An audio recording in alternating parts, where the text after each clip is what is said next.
All right, awesome. Hey, everyone. I'm really stoked to be here. Sorry for the pop-up in Jason's talk. That was me. Blame me. I'm joining the Zoom meeting here. So I told Sam that I couldn't believe that they wanted me to speak, but yet here I am. And let me go back and say that was a great talk by Jason. Holy crap. Well played, sir. But I will say a big thanks to Sam for making me follow Jason. I really appreciate that. But if this is destined to be a cluster, so be it. Let's get on with it. So Trickle Down PwnOnomics is going through how I went from having zero bug bounty experience to regularly experiencing success. So on the agenda today, we're going to talk about helpful things that I found to be helpful, that I wish I had known when I started out. I mean, that would have helped me reduce the number of mistakes I made in my overall approach to bug hunting. After that, I will be sufficiently embarrassed at the things I should have treated differently. And so to cancel those out, I want to visit a success story that I recently had and why the helpful things that I'm going to share mattered. Following that, we're going to have a word about everyone's favorite topic, so stay tuned for that. And then right before we finish, I would like to talk just for a second about duplicates. Yes, yeah, and I know that it's on there twice. So everyone's doing this who am I thing, so I guess I'll do it too. Who am I? My name's Daryl Domstead, aka HateShape. I work at Coalfire Labs as a penetration tester, and you can follow the great guys over there on our labs team on Twitter at Coalfire Labs. You can also follow and you can also block me on Twitter at HateShaped with a D. If you choose to do so on Twitter, but forget the D, you're going to get to meet this friendly fellow. So go ahead and remember to add the D, or I guess you could follow us both. I mean, it seems nice enough. So I'm really hoping that this goes well, and I don't blow it. But regardless of how it goes, I still have one good thing going for me. I hope you all are familiar with crack math exec. If you aren't, believe me, you need it in your life. So the author of CME Byte Bleeder, Marcello Savati, created the --Daryl flag. And yeah, as I just mentioned, I am Daryl. If you haven't tried that flag, you need to do it. You will thank me later, and thank Marcello too, because he makes the best flags. It literally may be the most useful and amazing part of CME, hands down. So my handle, yeah, it is HateShape. I don't hate everyone. Ever since I found the internet, I have been bad at coming up with usernames, so I figured I needed to explain this just a little bit. So what's the explanation? To answer that, we need to go to an obvious source to understand it, the Drew Carey Show, obviously. And there you go. In a single episode, there's a plot. Drew had to pass an insurance physical to be he was fired. Didn't think he could pass, so he tagged in his buddy Lewis. The plot twist was the physical included a mental health screening, and Lewis is not quite all there upstairs. Lewis answered the questions how he thought Drew would. When he was asked to describe himself, he wrote, "Hatred shaped like a man." This was funny to me, so I started using "hatred shaped like a man" as my username. And once I had to type it twice, I shortened it. So HateShape, like I said, always been bad. Too late to change it now. Okay, so next, so why am I even here, and why am I even qualified to talk about anything here? I didn't seek this talk out. Sam asked me to do it, and because Sam's awesome, and for the fact that it might help some folks, I agreed to give this talk, even though I generally don't kind of seek out this kind of thing because I'm super introverted and all that fun stuff. But anyways, I created my BugCrowd account in 2017, so I've only been doing bounties for about 9 to 10 months, and I really only get to hunt whenever I get free time like most of us, but unfortunately that's usually never, and always when I'm sacrificing sleep after kids are out cold. So in my limited time of participating in bug bounties, I've had a little bit, I've had a decent run at it, and I'd like to just on the fly tie it into Jason's talk about in the part where he was parsing JavaScript targets, where he's talking about that and how that can be advantageous. So why did that come up All right, sorry about that. This is the one that was supposed to be there, but so this is what can happen when you do what he spoke about, and I'll speak to this specifically later. And I guess the success that I've had is, going from 0 to this is probably why they wanted me to talk. I don't know. And they probably will end up regretting it. Anyways, when Sam asked me to give this talk, I was 74th on Bug Crowd. Since then I gave up bounty and cold turkey and have been working on putting this together. I'm 82 now, so maybe Sam and Bug Crowd can I don't know, grease this a little bit to help me get back to where I was. I mean, just kidding, but unless you'll do it, I'm not. But otherwise, just kidding. All right, so let's get to it. I can't believe InfoSec has really come to this. Basically, security researchers and InfoSec folks are under the impression that if you create anything without a cool name, it will be immediately dismissed as garbage. Content's great, but absolutely secondary to its associated name. At least we can track legit vulnerabilities scientifically, though. With that in mind, I came up with the name and definition: trickle-down PwnOnomics theory promoting the discovery and reduction of vulnerabilities on a bug bounty program as a means to stimulate my bank account. Obviously, that's just a play on trickle-down economics, which I know nothing about. And does it work? I don't know. I don't care. Who cares? It's about the name. So all these theories aside, I do think that the definition that I made up there hits on a lot of the reasons why we're actually participating in bug bounties. I mean, the goal of all of this is to really help companies who give two craps about security and to help them find flaws before someone else does and does unseemly things to them. I mean, obviously it doesn't hurt if we make a little money in the process, but helping secure all the things is great. All of that sounds good, but that begs the question: how do we get to the point where we're regularly finding cool bugs that are on the high side of P1, P2? And sounds like that Bug Crowd University is absolutely going to help. But as far as today is concerned, I'm going to try and speak to this as best I can. And hopefully after the talk, I will have shown some light on how I transitioned from the zero bug bounty experience, making dumb mistakes, to having a lot of success finding impactful bugs and regularly being paid for them. And with any luck, someone will learn something today. Oops. So what have I found to be helpful? Unfortunately, there's not really a way to tell someone do this, this, and this, and then you'll be able to fully understand how to find and exploit certain vulnerabilities. What I can do is share some of the things that I have experienced, and hopefully that will prove to be helpful to someone. So I'm going to go ahead and refer to the things I talk about as helpful things. That's great. So the first one is that I want to talk about is learning from the mistakes of others. And today, the others is going to equal me. Second, doing things that nobody else wants to do. Basically, automated tools are great, but manual analysis has really been where I have found a lot of my success up to today. Finally, continuous monitoring is helpful thing number 3. And it's not the kind you're really thinking of, but we'll get to that. So to get into this, helpful thing number 1, theories aren't proof. The first mistake I'm going to be admitting to today occurred in the process of me submitting the first bug I ever found. It begs the question: how much evidence do we actually need? So I found a page that allowed me to create a form on a target as an unauthenticated user. However, the server was super fragile. I mean, after I created a benign form successfully, I started to create one that was a bit more malicious. And however, after the first attempt, the server became super unresponsive, and that went for about several minutes. After the second attempt, I knocked the thing over dead. So after that, there's obviously some issues in the fragility of the server. I decided to submit a report.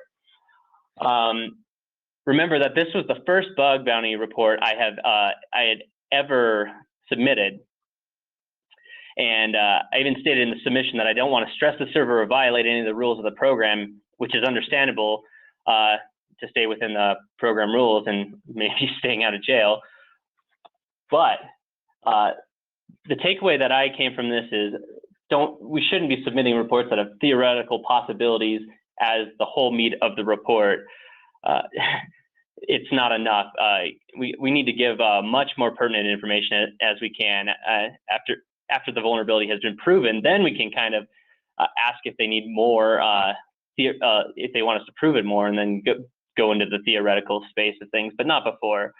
So that ended up with, oh, that doesn't look as good as I thought it would, but it says no proof, no glory, and I got a P4 out of it, and the theoretical stuff didn't really help that. So the second mistake I'm going to admit to is basically don't go too fast. And I asked the question, at what point is a report warranted? The mistake that I'm going to describe here was due to rushing a submission in a private 15K on-demand program where I found a legitimate AngularJS template injection. That's right, I could do math inside of that. And the version in question was one such that I had multiple escapes that I could use. And since the program was just starting, I went and submitted it without even really giving much of an impact, which is a mistake in itself. So after I submitted it, I ended up getting prompted for that extra impact. And the problem that I faced there is I didn't realize that the vulnerable field that I could do my math in had a very limited character length that it allowed, which was validated server-side, and I couldn't fit the full payload there that I needed to actually get to the point where I needed. So the takeaway from this mistake was showing the associated risk of a bug actually does matter, even after proving the issue exists. So the result from this that I found was personal shame and a P5. All right, mistake number 3, scope can kill. What does that even mean?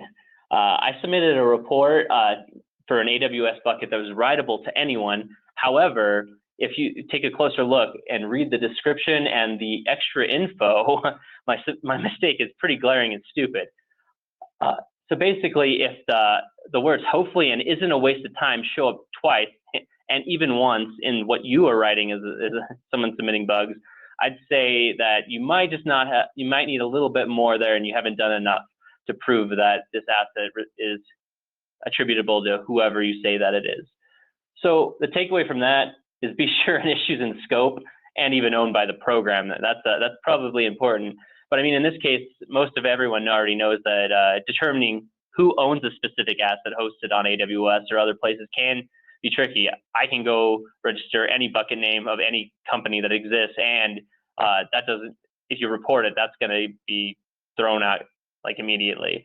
So the result of this, because I own it, the result of this was a lucky P4 because for some reason the program was happy that someone's trying to help them. With following up on that, my mistake there could have been worse because, I mean, there's this this guy. I don't really need to say much about this because I'm pretty sure most of you have been seen this report that was publicly disclosed. All I'll say here is the names of the innocent have been blurred, but yeah, don't do what that guy did. That's just great for scope. So the last mistake that I want to talk about is it's an interesting one because it's not necessarily a mistake as much as a learning experience. So the scenario is if multiple instances of a vulnerability are found, how should that be handled? Should multiple reports be submitted? Should the findings be aggregated into one report? So I found a site that had cross-site scripting everywhere. There's like 14 different ones within a couple pages.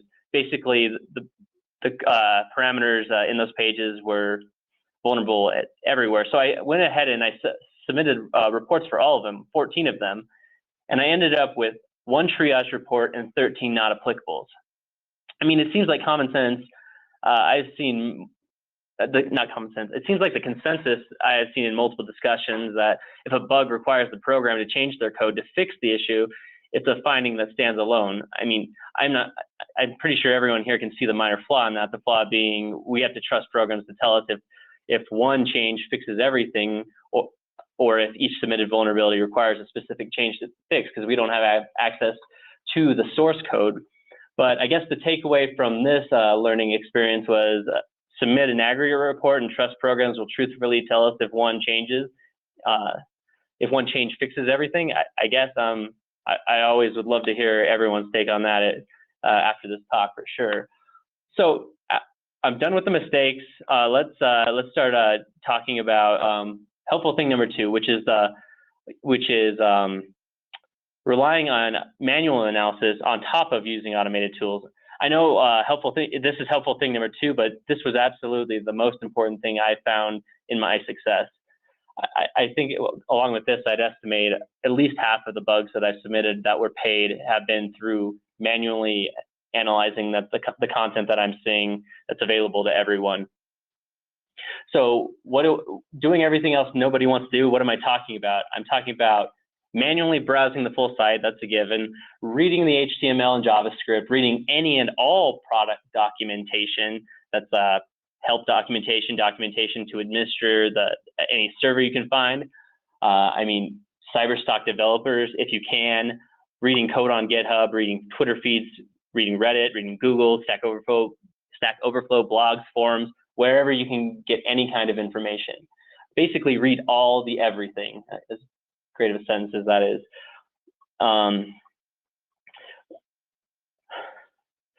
Basically, if you do that and you do it manually, you can basically figure out if you've had a successful session of bug hunting or not based on if you feel like this.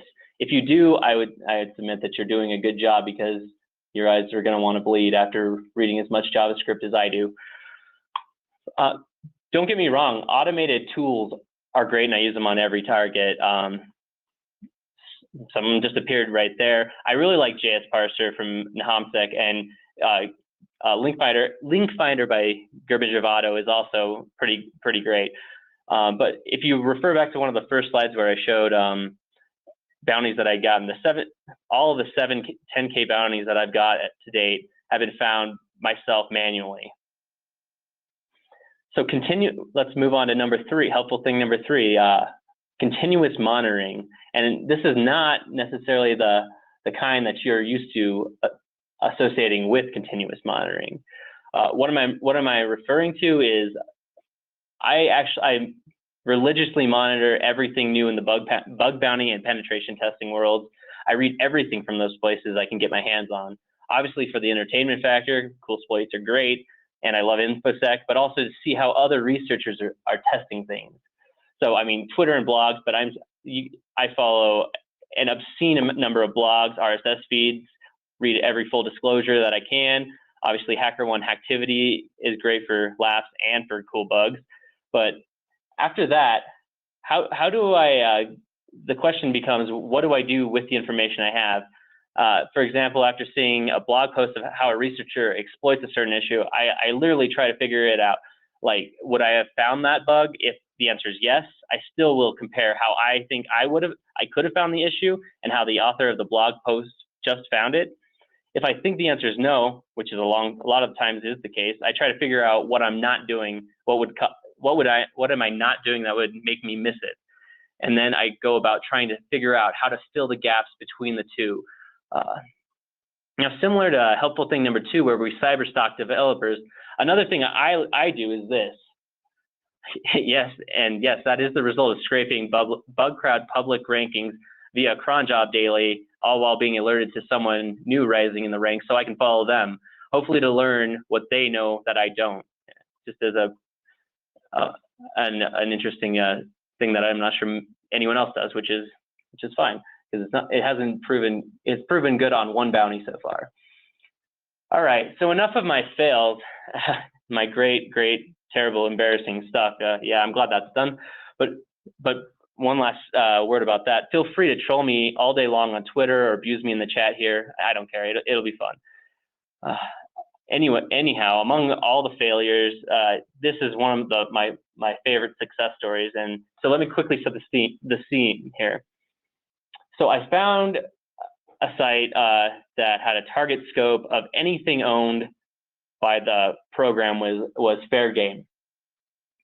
So the recon I did, this isn't a recon talk, and suffice it to say, it was done. Remember to do it too. Plus, Jason just gave you the gospel on recon, and if you wait another few minutes, you'll score a sweet recon talk by Yamakura. But don't I don't want to fill you up completely before the main course, obviously, but after finishing the recon that I did on the target, I found that a web server was listening on a non-standard port. Though the login page had a logo for WebCTRL exposed. And as I read the source of the page, I noticed that there was a reference to a help manual hosted on the application itself. So after following that link to the help manual hosted on the target, remember reading any and all product documentation, everything, right? That's right, I read it all. Despite reading it all, noting interesting functionality and trying to access the functions, I was no closer to figuring this out. All the interesting functionality that I read about was behind authentication on the site. However, from the main table of contents, I was able to ascertain that the version of the application was version 6.1, and after researching associated vulnerabilities with that version, I found claims that this version was vulnerable to this CVE, which contained an unauthenticated external entity injection. So they say it's vulnerable, but the type of disclosure is the one we all know, that's the stupid kind of disclosure. According to the CVE, there was no publicly available exploit code associated with the CVE. I checked MITRE, Semantic Bit, Exploit DB, plenty of sketchy forums, the good kind, and just anything I could get my hands on. And I mean, of course, that had to be one of those bullcrap undisclosed vulnerabilities. I mean, no exploit? Come on, man. Well, thanks, Keyshawn. Luckily, I was bored, and I said, challenge accepted. Screw it. I'm going to find that XXE. I mean, it's unauthenticated. How many places could it be hiding? Fast forward many painstaking hours later, no closer to finding the vuln. I realized that one of my favorite burp extensions, Burp Collaborator, it wasn't loaded for whatever reason. So I enabled Collaborator, and I browsed all of the initial page. Yes, all of one page, and then I saw the beautiful red text flashing in Burp.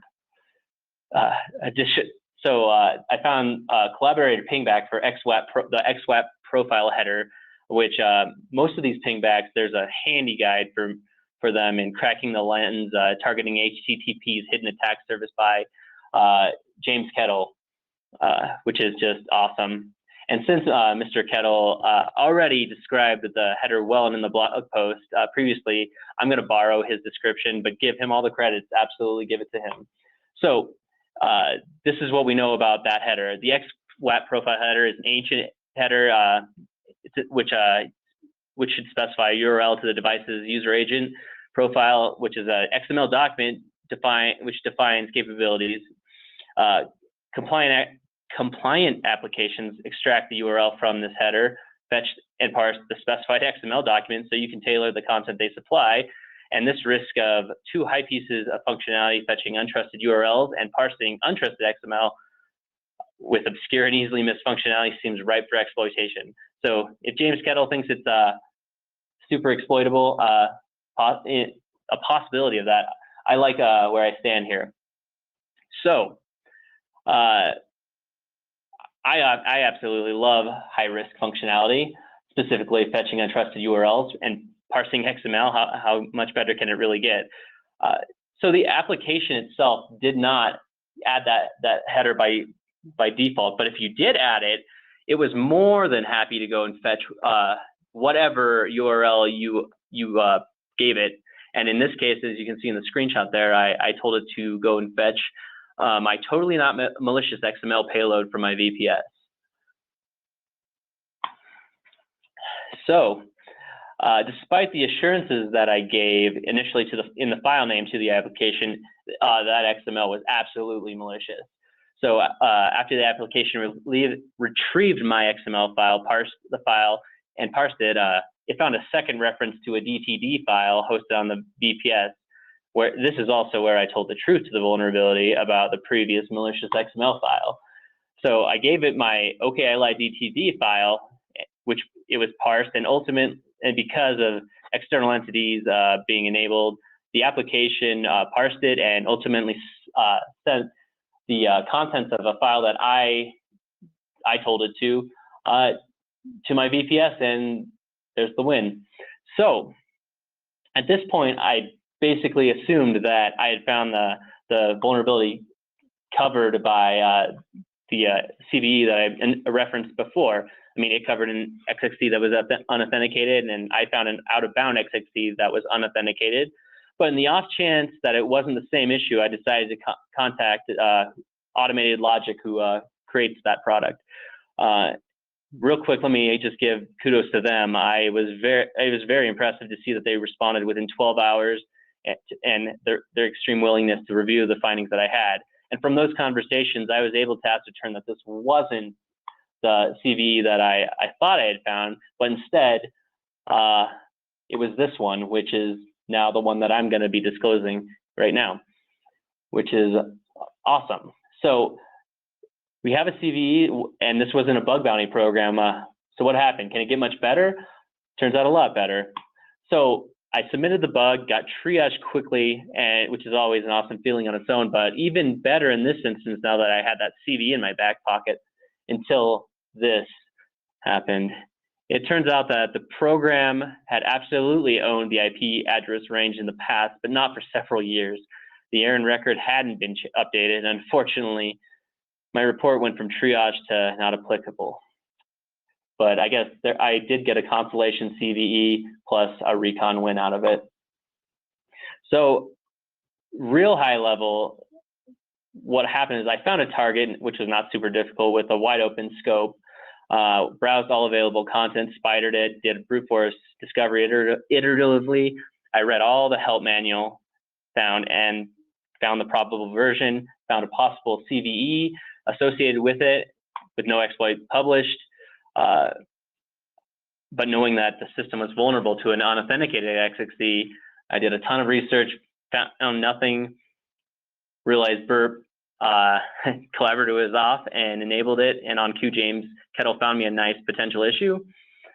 And then through trial and error, I constructed a payload that worked and came to find out that I got a CVE out of it. Anyways, now I have to apologize for our next slide. Sorry, I missed some clicks apparently. Reporting, that's everyone's favorite. Can we really have a presentation without mention to it? Not for me, I guess. So I just wanted to quickly say that details may be obvious. Many of us participating in these bounties understand the risk and issues that we report, and the triagers do as well. But that does not mean that each program understands this to the same level. We may assume the inherent risks of some bugs are absolutely obvious, but we shouldn't be we shouldn't feel that they are obvious. So what we need to be reporting everything that we can in detailed descriptions, and this can only help in our actual goals of getting higher payouts. I mean, you can absolutely tell when you write a report and a program is happy and they are grateful for the level of detail that you actually get. So Jason also alluded to how he does it, where he has templates ready to go in his workflows. So along with him, I'm going to second and say write things once and write things well. I mean, findings can be written in a program agnostic way, such that, I mean, you can have a template ready that's basically 95% done for any program that adequately explains the issue, and all you have to do is tailor the specifics of the particular bug to your template, which is such a time saver, and your reports are good if you write them good from the beginning. Also, I've noticed that that at least for the bugs I've submitted, more often than not, the severity set by the triager is the severity that is accepted by the program. I mean, so basically we're here to convince the triagers of the risk and the bug that we're describing, and whether or not a higher priority rating is warranted. Remember my mistake number one: theories are not proof, which is very helpful in this scenario. A little pro tip in here: when writing reports, make sure you make edits like you. That might be the most important point of reporting. Just go ahead and say that. Final report point is anytime you have a proof of concept that is super hard to reproduce, record it. I've written proof of concepts that are so long, and there might be a disconnect in how I write it and how they receive it in the triage. So if you can write the POC but give the video, that just saves so much time for everyone. So one of the last things I wanted to talk about, I mean, it isn't like I have to tell anyone listening that there's some frustration involved at times with bug bounties. We have all had the simultaneous fortune of finding awesome things, but also the misfortune of our awesome things being marked as duplicate. And trust me, this isn't a sob story, this is just an example. So March 2018, it was a dark month for me. It was one of the best months I had finding-wise, but it was one of the worst payout-wise. You're reading that correctly in that I have 5 P1 duplicates, 1 P1 triaged, and then 1 P1 marked NA. Yes, you are. Oh, dang it. Too early. Then it got marked as NA, and you've already heard that story a minute ago. Anyways, there's only one satisfying solution that I've come up with to deal with duplicates, and you saw about 2 seconds of it already, but here you are. See, there's that momentary satisfaction, and I believe it's better than nothing. And yeah, that's the best solution in that. Just going all crazy on your setup to placate yourself from the issues that you found that are duplicates. So for a summary, I mean, the best advice that I can give is tools are great, but they don't make up for things that we don't know yet. They can actually hold us back. I mean, at least for me, I've embraced manual testing and discovery, and I'm so glad I did based on some of the findings that I've come up with to date. So the next one is be honest with yourself. Know what you know, but then know what you don't. And once you know that, fill in the gaps. Read everything, both in targets you're testing, about targets you're testing, and especially everything new that is publicly released by the researchers in this community. And then after you've done that, read it again. And then finally, most importantly, just take the advice that so many in this community freely give. That's been another helpful aspect that I've been able to incorporate in how I test things. And with that, we've come to our end.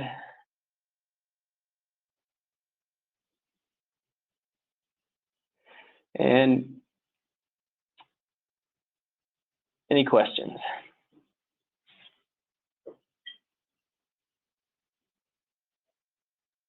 So we will see if anyone pops any questions in. We're actually over time, so I think what we'll probably do is hate-shaped. Are you hanging out in the Twitch chat at all? Yeah, I'll be joining it right now. Okay, cool. So yeah, Daryl will be hanging out in chat, but definitely please throw him in some applause in the chat and give him thanks for this awesome presentation. I don't know, Daryl, if you were watching chat, but you definitely have a lot of fans in our Twitch chat today, so great job. Perfect. Well, thank you very much.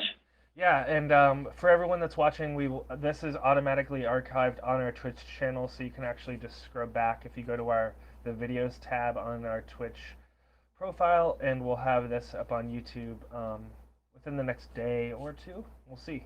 I'm going to see Han Solo tonight, and then tomorrow I think I'm going to edit the videos. That's the plan. Priority's great. Awesome. Well, thanks, Daryl, and we will get Barath set up here in a second.